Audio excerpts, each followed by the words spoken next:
से नहीं पहुंचते, भले दूसरे ढंग से कोई आता है।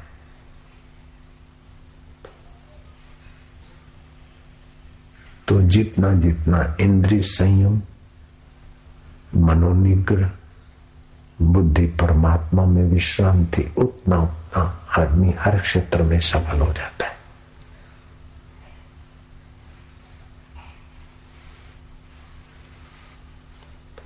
इंद्रिय संयम के बिना श्रम रहित विश्राम नहीं मिलता। आलस हो जाता है, निद्रा हो जाती।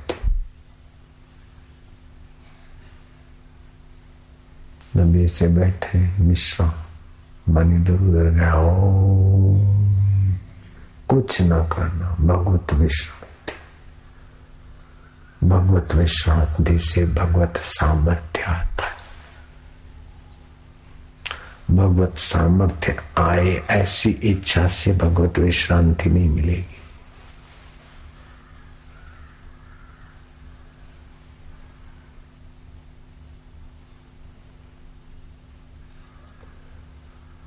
जैसे नींद करना सबके लिए सहज है, नींद करने में सबका अधिकार है, श्वास लेना सबका अधिकार, ऐसे परमात्मा में विश्रांति पाना, परमात्मा प्राप्त करना सबका अधिकार है। लेकिन अब आगे विषय, इंद्रियां और शरीर को मैं मानकर इसमें बड़ा होने की जो बेवकूफी है बुद्धि में, उसने लोगों को तबाह कर दिया। खप गए बेचारे। देहाध्यास, आद्य शंकराचार्य ने कहा, गलते देहाध्यासम विज्ञाते परमात्मनि, यत्र यत्र मनो जाति तत्र तत्र समाधि। देहाध्यास भीतर से गल जाए, परमात्मा विश्रांति मिल जाए, फिर जहां जहां मन जाए समाधि।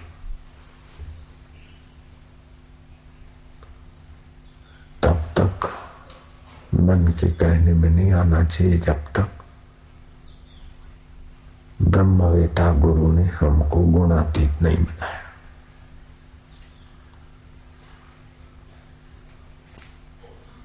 हमारे बाल बढ़ जाते, दाढ़ी बढ़ जाती, तो हम गुरु जी को चिट्ठी लिखते कि बढ़ गए, खुजली होती, गर्मी में आज्ञा हो तो मुंडन करा दो, नहीं तो थोड़ी छटाई करा दो।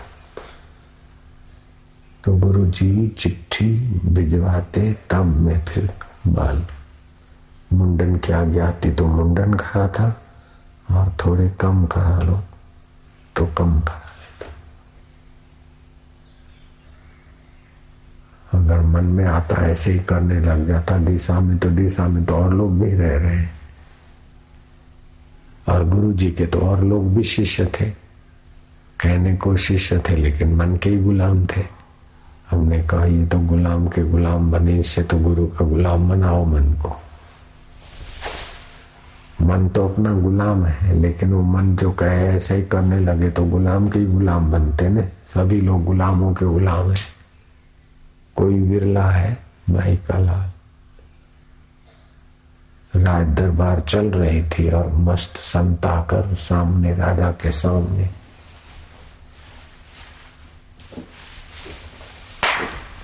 टांग पट टांग चढ़ाकर बैठ गए।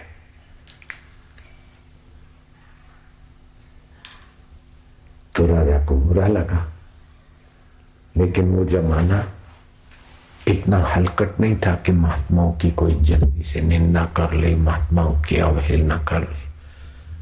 मंत्री को बोला कि महाराज जी को प्रार्थना करो कि राज दरबार है, यहाँ जरा टांग पे टांग चढ़ा के राजा के सामने बैठना राज दरबार का अपमान माना जाता है। महाराज जी को विनती करके आओ।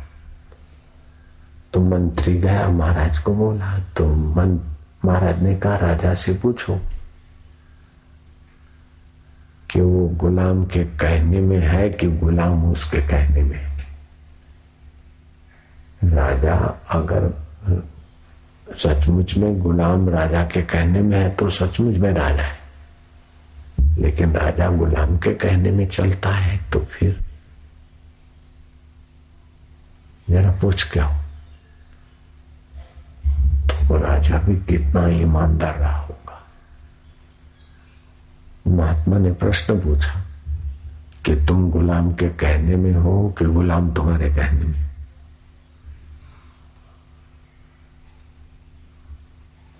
तो राजा ने देखा ये तो मेरे को तो जैसा मन में आता है ऐसा करता हूं। तो राजा सिंहासन से खड़ा हुआ, महात्मा के पास आए, बोले महाराज गुलाम के कहने में मैं चलता हूं। तो बोले राजन तो तुम तो गुलाम के गुलाम हुए, फिर मेरे पर तुम्हारा हुक्म कैसे चलेगा? बोलो। मेरे कहने में गुलाम है, अर्थात मन मेरे कहने में और आप मन के कहने में। राजा कोई पुण्यात्मा था, सत्पात्रक को लग जाता है, अपने को सुधारने में लग जाता है, लेकिन जो वासना का गुलाम होता है ना, उसको लगते हुए भी टिकता नहीं, वासना उसको उड़ा उड़ा के ले जाती।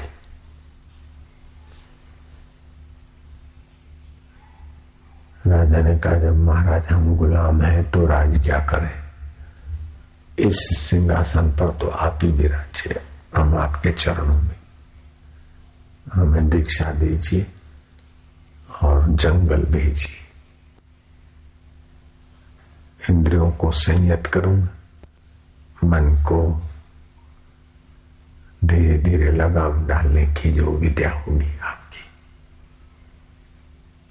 फिर अपने आत्मा परमात्मा में समता में आकर श्रम रहित, अहंकार रहित, शोभ रहित जन्म मृत्यु से पार पद में पहुंच जाओ। महाराज राजपाट की बलि दे दी, लेकिन अपनी आत्मा की बलि नहीं दी। अब संसारी लोग क्या करते कि आत्मा की तो बलि देते थे और राजपाट, धन, मकान, नौकरी खप गए उसमें।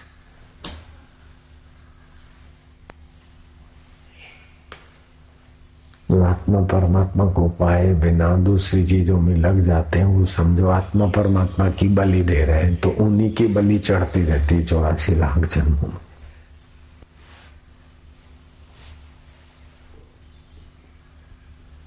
मेरे गुरु जी की बड़ी एक खासियत थी, मेरे गुरुदेव की। 84 साल की उम्र, 20 साल की उम्र में ईश्वर साक्षात्कार, 16 साल की उम्र में तो अच्छी खासी समाधि हो जाती थी।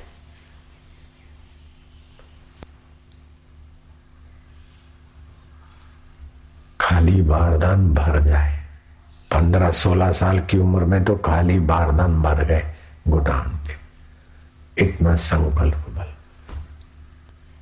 20 साल की उम्र में आत्म साक्षात्कार। ऐसे महापुरुष 84 साल की उम्र में बिना सत्संग के भोजन नहीं करते, एकांत में रहते नैनीताल की जंगल में।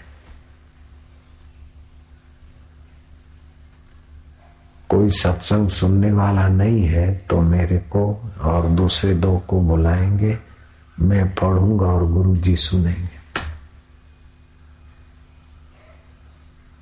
योग वशिष्ठ हो, उपनिषद हो, फिर थोड़ा व्याख्या भी सुना देंगे कृपा करके, नहीं तो सुनेंगे।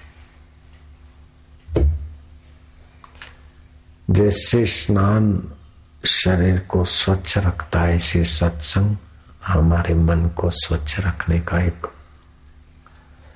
अद्भुत साधन है। कुछ लोग सत्संग पढ़ते हैं लेकिन वो नोट करके दूसरे को सुना दिया, गुड्स ट्रांसपोर्ट कंपनी। नहीं, मेरे गुरु जी तो सत्संग सुनते सुनते विश्राम पाते थे। यहां तक कि मेरे गुरु जी 88-79 साल के हुए, मैंने अपनी आंखों से देखा। हरिद्वार में एक जगह पर पंचदशी का सत्संग चलता था, 20-25 श्रोता। गुरु जी प्रवचन करते तो हजारों लोग उनके चरण